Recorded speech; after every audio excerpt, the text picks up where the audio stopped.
All right, guys. So this is probably one of the funniest videos I've seen all week. Okay, that involves Cenk Uygur of the Young Turks, the failing progressive YouTube channel, getting called out to his face about the fact that he, in fact, cannot beat Joe Rogan, right, in a fight. Okay, because I'm not sure if you guys remember, but last year, Cenk actually said on Twitter, right? He told the world that he thought that he could beat Joe Rogan in a fight. Now, if you guys are familiar with Joe Rogan, you all know he's a trained martial artist, okay? Dude knows jiu-jitsu, okay? MMA, all types of stuff, okay? There's no way that Cenk Uygur, who is very overweight, heavy, slow, can beat Joe Rogan in a fight. But he claimed that he could, okay?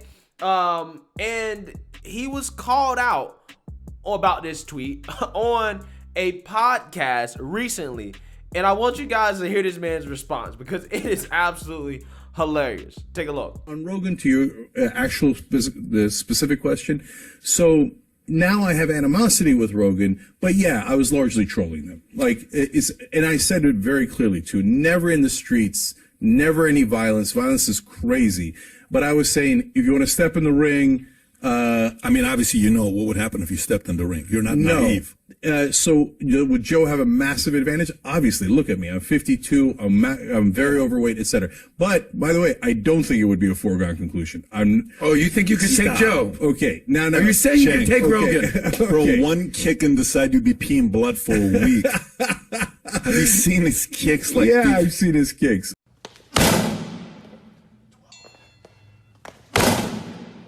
127. 130. Okay, so listen. I appreciate your confidence, though. I got to tell you. No, but I'll tell you why I do it. Okay, so look, number one, I'm okay. A trained person is, of course, better, and by a lot. Right. So, and a guy who's in shape is supposed to a guy not in shape by a lot. So I would do tons of training, etc., and I'd still be a massive underdog. Okay. But I'm a brawler. And so it's not just that I fought my whole life when I was growing up, etc. It's the will in you, right? So if he's going to beat me, he's going to have to beat me. He will beat you, though. Yeah. And that's fair. Yeah, and that's a fair conclusion to reach. Okay. But my point is, I'm tired of people running over the left wing. Okay. So if you're going to say we're weak, then fuck off and step in the ring. Okay. So step in the ring ideologically. That is what I would greatly prefer. By the way, I did this with Michael Smirkonish a long time ago on the HuffPost, right? Mm-hmm. He's talking shit about, the wussification of America. And I was like, all right, bitch, then either get in the ring from a debate point of view or get in the octagon or whatever you want, right? Because you're saying we're wussies and I'm saying I'll kick the shit out of you. Okay. So you tell me, you know what Michael Smirkonish did? He ran like a bitch. Okay. And he went and cried to mommy, and he said, "Oh my God, he's threatening me." No, I said, "Look, I would never do it in the streets. That's nuts." Okay, I'm 100% against violence, but you're not going to call us weak and get away with it. We're going to stand a goddamn post, and that's why the Young Turks are hated by the right wing, because we do not back down. We punch back. So the whole point there, Patrick, is rhetorical. I'm punching back rhetorically. Yeah, but and by the way, that was how I took it. Yes. But that's not how the world took it. I mean, I'm sure you know that. There's a part of that was marketing. I get that. Bruh.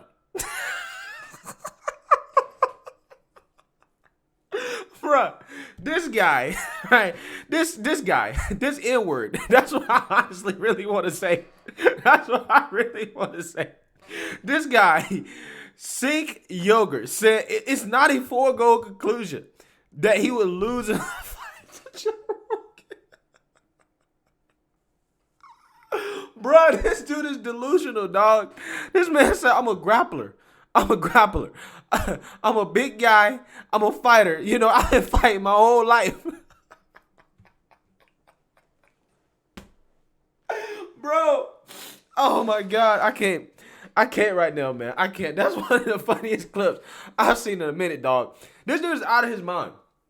Okay. He tries to act like that he didn't mean what he said. I think he actually did mean what he said. He tried like, well, it was rhetorical. I don't think it's rhetorical. Let's actually read this, okay? He was responding to a tweet that says, I'll make $1,000 donation to your trash network or your charity of choice to see you call Rogan, who is not only the most successful podcast in history, but also a black belt in mixed martial arts, a loser to his face. Deal. Easiest 1,000 I ever made. You think he's going to assault me? Sure, whatever. That's incredibly dumb. But also, would it work? I'm much larger than Joe, and I've fought my whole life. I'd end him. Okay? What does that sound like? But grown-ups don't do that. I mean, so you're calling yourself a child because you're essentially saying that you would fight the guy, right?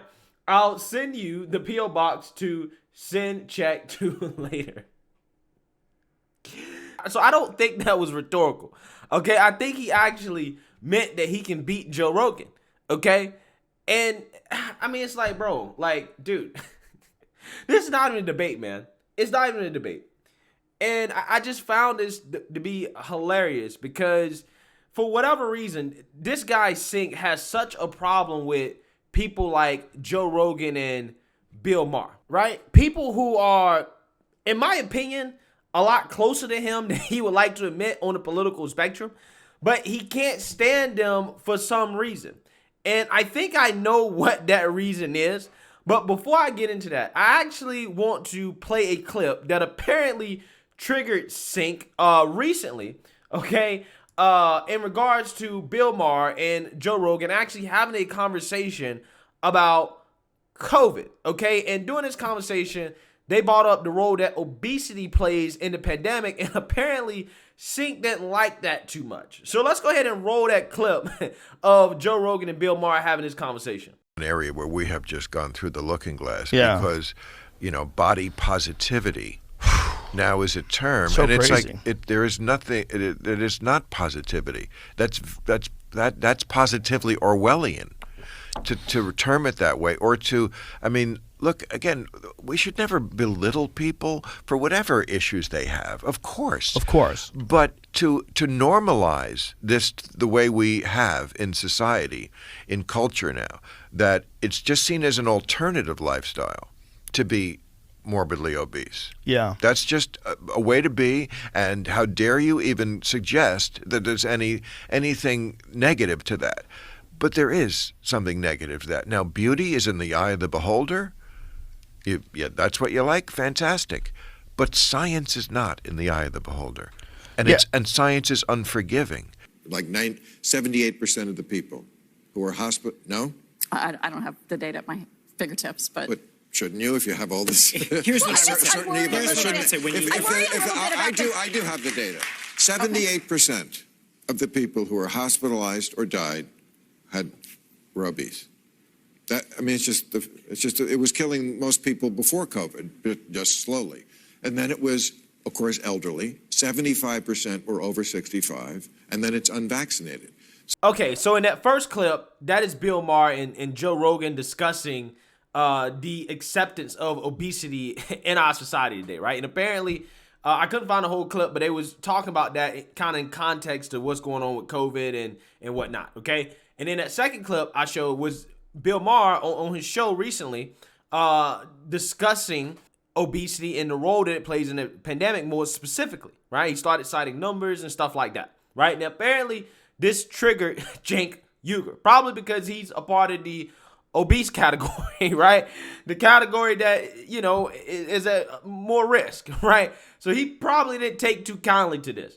As he says, the new trend among conservatives like Matt Gaetz, Representative Marjorie Taylor Greene, Joe Rogan, and Bill Maher is to make fun of overweight people while feigning concern about their health.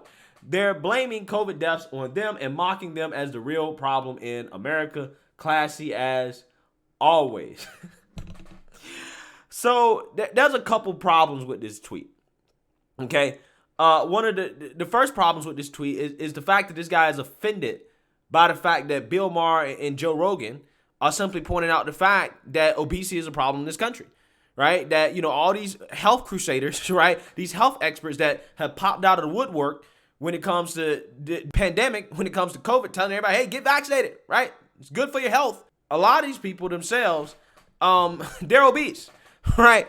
And the thing is that they're discounting and not actually talking about other factors and other things in regards to the pandemic that can help people as well, right? Like losing weight, exercising, just taking care of yourself in general, right? But again, they want to act like they're the health experts, okay? So that's the first part of that. The second part that is just completely just defeats all of Cenk Uygur's credibility. He never had any in the first place. And probably the reason why his network is failing, he calls Joe Rogan and Bill Maher conservatives, right? Conservatives. Simply because they're not woke far leftists, okay? So the thing about Bill Maher and Joe Rogan that I have to explain to people, and sometimes people on the right kind of get this stuff kind of confused. They're anti-woke, right? They're anti-woke liberals, but they're still liberal, right? Joe Rogan supported Bernie Sanders during the presidential campaign season. He supported Bernie Sanders. He's a Bernie supporter. So the dude is obviously not right-wing. He's obviously not conservative.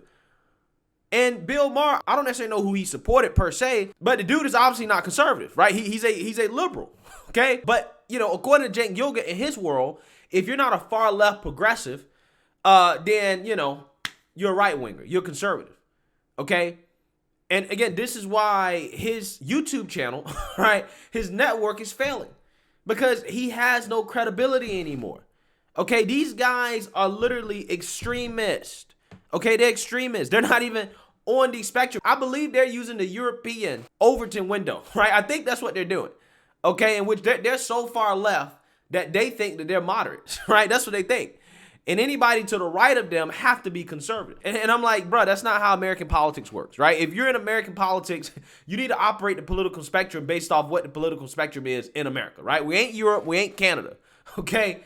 It is what it is, right? But it's just, it's stuff like this. Him saying that he could beat Joe Rogan. Him calling Bill Maher and Joe Rogan conservatives. It's exactly why this guy's a laughingstock. It's exactly why his show is failing. Okay? It's exactly why he has no credibility anymore, right? This guy is simply an embarrassment. He's an embarrassment to progressives. So I just found this whole thing to be absolutely hilarious. Let me know what you guys think. Make sure you like, comment, and subscribe. Most importantly, share a Black conservative perspective. Peace.